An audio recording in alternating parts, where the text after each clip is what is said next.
How to log in Roblox account. So let's see in this video. Before moving forward, make sure to like this video and subscribe to our channel for more videos like this. So let's begin. First of all, you need to open up your preferred browser in your PC.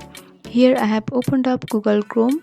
After that, in the search bar you have to click and search for Roblox login, and here you'll be able to see the Roblox in the first option, so you have to go through it.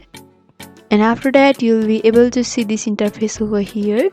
If you are new to Roblox, then you have to sign up by entering all the information over here, but we are looking for login, so you have to go for login option in the right upper corner, and two text box will be appeared in your screen. So in the first text box you need to enter your username, and similarly in the second text box you need to enter your password associated with your Roblox account. And after that you have to go for login option. If you forget your either password or username, then you can also ask for help.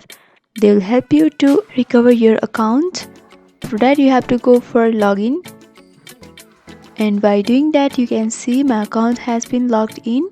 So by following this simple step you can log in Roblox account. So hope this video was helpful. Don't forget to like, comment, share and subscribe to our channel for more videos like this. Thanks for watching.